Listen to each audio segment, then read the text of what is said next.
Thank you for being today with us. It's a pleasure to have you in Chile and to have time to this interview. Lovely to be here. Thank you. So our staff sent many questions to you and I want to transmit them. If you had to describe Lush in few words, or how do you imagine, to a Lush virgin, how could you do it? It's really difficult because there is so much to describe about Lush, but I would say that we are passionate about what we do. We're committed to the environment, to the animals' welfare, and to humanitarianism. So we are ethical. Everything we say we do, so we are transparent in what we do. We believe in the we believe. So that statement was just not something we put together to make people think we were lovely. It's what we actually believe, and that's why we've updated it now with one more statement that we believe about the freedom of movement. I think we're pioneering, so we're always looking forward. We're always thinking about how we can improve. We are always thinking up new ideas, so we're innovative. It's a long sentence, I told you, didn't I? Yeah. And hopefully we're fun as well. So you can always find something within Lush that that is for you. So tell us about just a little bit about the beginnings of Lush and the team. How was the how did you start? How were the first steps you took to the... Okay, so as a team, we've been working together for 35 years, 6 of us, and we lost the business beforehand because our customer service was a little bit too good. And we started again 22 years ago, and we used everything we had. All we owned was one building and some of the contents inside it. And then we had another building actually, so we had 2 buildings. So we started making product in one building and selling it in the other, which is 29 High Street, which is where we're still based now. So that was our first little shop. So I used to pop downstairs, I would sell it after I decorated it actually. So I decorated it, and Helen came in and said, well, I'll make product upstairs. She started to make product, Mark came in, Mo and Liz.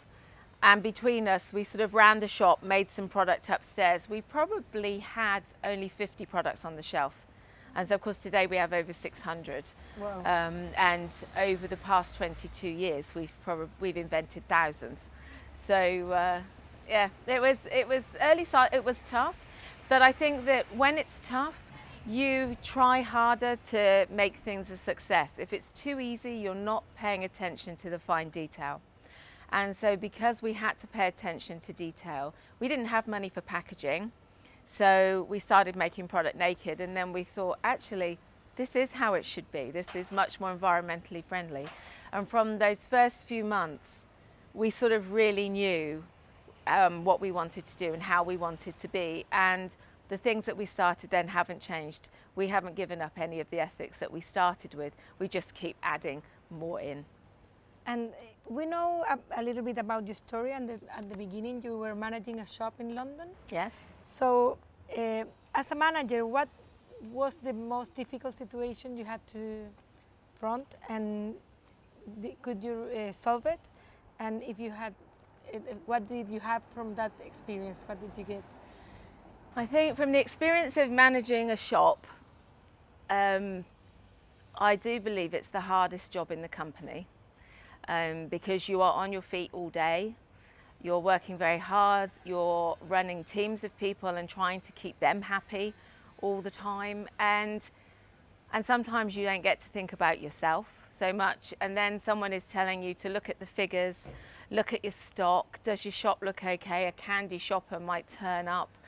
It's just, I think it's not one big problem. I think it is just a collection of challenges that we face, and I think we need to support our managers in every single way we can, because without them we don't have a business. So we can innovate product, we can make product, but without great teams on the shop floor and no one to tell the customers about the product, we have nothing to innovate for and we have nothing to make for. So we should give our managers as much love and support, and they should give as much love and support to their teams as they can. As an inventor, what is for you the creative process and of a new product? It's difficult because you never know where the ideas are going to come from. So, but quite often when you travel, you get ideas. So Simon and I were just talking about an idea yesterday. We've just been to the salt mountains in Atacama, and so maybe we'll see a salt ballistic dusted in salt from the Atacama or from Chile. So you never know where the ideas will come from, and then you have to hope that they'll come through. If ever you get a cherry scrub come through, that's another idea that Simon and I thought of while we were in Russia. So ideas just pop into your head when you least expect them. Rose argan came to me in a shower, so you never know where they're going to come from. And sometimes it's an ingredient. So with Magical Moringa, it was because I had been to Ghana to visit Paul Yeboah at the Permaculture Institute there, and I just fell in love with the whole thing that he was doing there, growing the moringa and making the oil.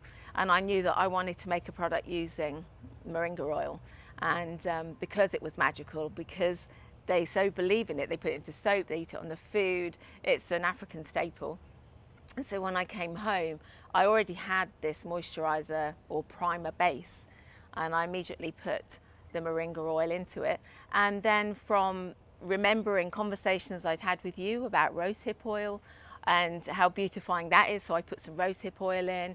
I love argan oil, and I wanted to do something to use more argan oil to support the women in the hills in Morocco and in the Atlas Mountains. And so you just start, you get excited about ingredients, and then you want to use them in a product. So yeah, you never know where it's going to come from, but when it comes, you get really excited. Yeah, it is. What do you think are the most important factors of the huge growing Lush is having on the last years? I think it's the great teams we have on the shop floor. Social media is playing a huge part of that as well. But again, it comes down to, it doesn't matter how much we do, if when people don't have a great experience with us, then it doesn't really go any further. So when we make our shop floors great, when we talk about things in a positive way on social and do it in the right way, that makes a difference. It's all about communication out to people who haven't heard of us or don't really know what we do, think of us as the smelly soap shop. How is Lush working now in terms of self-preserving and the use of parabens or other synthetics? So self-preserving is very exciting breakthrough for us, and this is Helen's life work. I mean, all she ever wants to achieve is that the whole brand is self-preserving. And I think slowly we can get there. It's a very challenging formulation to do, to make sure that the products are safe. It's not an easy thing to do, but we are making these great strides. So at Christmas, we were completely self-preserved Christmas. And that was extremely exciting for us. It was brave because we sell so much product then, but it worked. And slowly you'll start seeing everything come in. Now, the more product we can make that's naked, the less preservatives we need to use. At Christmas alone, worldwide, by making Christmas self-preserving, we saved, it's 2 Olympic-sized swimming pools. If you can imagine how much liquid, how much water would be in that. That was the amount of preservative we didn't use. Yeah. And so, and when you suddenly realise that, my word, from making Christmas self-preserving, we didn't use that much preservative, and we only use like very small amounts, it really spurs you on to think, we've just got to move it faster and make this happen quicker. What is the vision of the brand about to making vegan range wider? No, No. we are a vegetarian brand, and we will always reserve the right to be vegetarian. If we can, if it's vegan, then that's lovely, but that isn't our aim. We're vegetarian, so. But we will make every effort to make sure that the honey, the eggs, yogurt, whatever we're using, comes from cruelty-free areas, and it's gone in the best conditions. We will always do that. Always, always. The animals will come first, but we are a vegetarian company. You and your team, have you ever thought about Lush growing so much and being growing so much and being in so many countries around the world? No. No. When we started, we would have been happy with some shops in London. And then we opened our shops in London on the King's Road, the second shop that we opened there. And that's where most people saw us and started to come in and go. It was the Canadians really coming in going, well, we want your shop in Canada. And they would not give in. They kept coming in every day. And I had to phone Mark and Andrew at the time and say, look, can you talk to these Canadians? Because they're not listening to me. And we decided that as long as they were happy to work out how to run Lush in their country, we would sell them the product.